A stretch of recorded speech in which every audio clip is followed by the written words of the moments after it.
السلام علیکم دوستو، کیسے ہیں سب؟ امید ہے خیریت سے ہوں گے۔ تو دوستو آج ہم بات کریں گے مغل بادشاہ احمد شاہ بہادر کے بارے میں اور جانیں گے اس کے دلچسپ حالات زندگی، اور بات کریں گے کہ کس طرح ایک خواجہ سرا نے کئی برس تک اس کی حکومت کی بھاگ دوڑ سنبھالے رکھی۔ جاننے کے لیے ویڈیو کو اینڈ تک دیکھیں، اور جنہوں نے میرا چینل سبسکرائب نہیں کیا وہ ضرور کریں تاکہ اسی طرح ہسٹری سے متعلق آپ کے نالج میں اضافہ ہوتا رہے۔ تو چلیے دوستو ویڈیو شروع کرتے ہیں۔ مورخ جادو ناتھ سرکار اپنی کتاب مغلیہ سلطنت کا زوال میں لکھتے ہیں کہ شکی مزاج اور کنجوس والد نے احمد شاہ کو دلی محل کے ایک کونے تک محدود رکھا۔ وہ حرم کی خواتین، عدم توجہی، اسرت اور والد کی ڈانٹ ڈپٹ میں بڑے ہوئے۔ انہوں نے خود سے پہلے تخت کے ورثاء کی طرح کسی فوج کی کمان نہیں سنبھالی تھی۔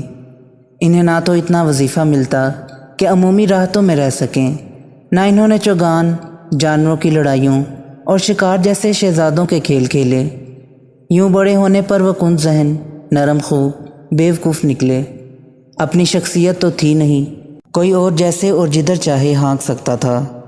سرکار کے مطابق مادر ملکہ ادم بائی عوامی رقاصہ تھیں۔ جب انہیں احمد شاہ کے والد محمد شاہ سے متعارف کروایا گیا، شہنشاہ کو وہ اتنی بھائیں کہ انہیں ملکہ بنا لیا گیا، لیکن انہوں نے اپنے اطوار نہ بدلے اور اپنے بیٹے احمد شاہ کے تخت نشین ہونے کو دربار میں اپنی بڑائی جتانے اور پیسہ سمیٹنے کا موقع جانا۔ تاریخ دان جسونت لال مہتا کے مطابق ادم بائی کو یقین تھا کہ اگر مغل ہندوستان کو چلنا ہے تو خوش خو مگر کاہل احمد شاہ کے ساتھ ساتھ کسی اور کو اقتدار سنبھالنا ہوگا، اور وہ خود وہی ہیں۔ ادم بائی کے لیے یہ مشکل نہ تھا۔ سرکار کہتے ہیں کہ بائی میں حکومت چلانے یا اس کے لیے اہل افراد چننے کی صلاحیت تو نہ تھی، لیکن نور جہاں کی طرح ریاستی امور خود چلانا چاہتی تھیں۔ ہر روز اعلیٰ عمال ان کی ڈیوڑی میں بیٹھتے اور وہ پردے کے پیچھے سے ان سے بات چیت کرتیں۔ درخواستیں اور خطوط حرم میں انہیں پڑھ کر سنائے جاتے اور وہ ان پر حکم جاری کرتیں جو حتمی ہوتے۔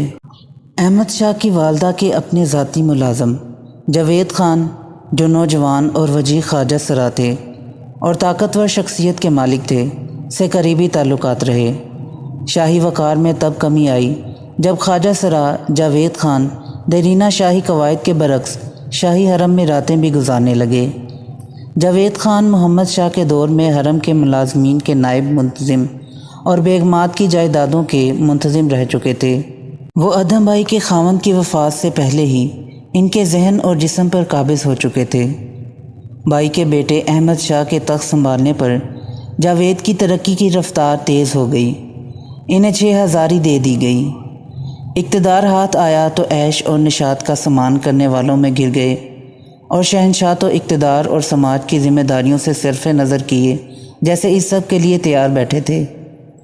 میجر پولین نے 1777 میں دلی سے لکھا کہ شہزادہ احمد نے تخت نشین ہونے کے بعد خود کو مکمل طور پر شراب، بھنگ، چرس اور دیگر نشہ آور شرابوں میں غرق کر دیا تھا۔ احمد شاہ نے انصرام عملی طور پر جاوید خان کے حوالے کر دیا اور کھلے عام تمام مسائل اس خواجہ سرا کو فیصلے کے لیے بھیجتے، خود روک ٹوک کے بغیر جنسی لذت میں ڈوب جاتے۔ ادھر جاوید خان اس پیاسے نوجوان کی شراب کوشی کی حوصلہ افزائی کرتے اور حرم کو عورتوں سے بھرتے۔ ان عورتوں کے ساتھ مرد بھی آتے جن کا واحد مقصد عیش کوشی کی داد تھا۔ انہوں نے لکھا ہے کہ رفتہ رفتہ شہنشاہ کا ذہن فحش مزاج افراد کی صحبت میں رہنے کا مائل ہو گیا۔ تاریخ احمد شاہی میں لکھا ہے کہ جاوید کو 19 جولائی 1748 کو دیوان خاص کا منتظم بنا دیا گیا۔ بادشاہ کے دربار میں حاضری ان کے ہاتھوں میں آ گئی اور وہ مخلص مشیروں کو شہنشاہ سے ملنے کی اجازت نہ دے کر اپنا اثر و رسوخ بڑھاتے چلے گئے۔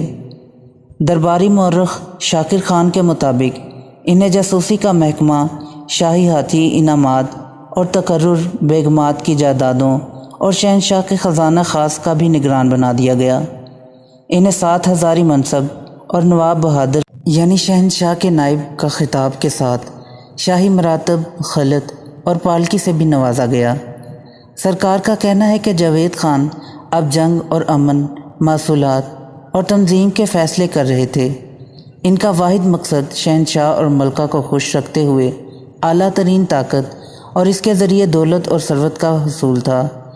انہوں نے اپنے لیے منافع بخش جاگیریں اور ان سے آنے والے محصولات کو شہنشاہ اور فوج کی بجائے اپنے لیے مخصوص رکھا۔ شہنشاہ کے سامنے لوگوں کی سفارش سے بھی وہ لاکھوں کماتے تھے۔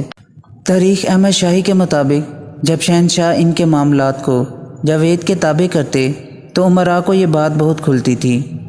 اس نفرت کے جواب میں جاوید ان سے بے اعتنائی برتتے اور درمیانے درجے کے امراء کو زیادہ عزت اور عہدے دیتے۔ نتیجہ یہ نکلا کہ بادشاہ تاج کے موروثی وفاداروں سے دور ہوتے چلے گئے۔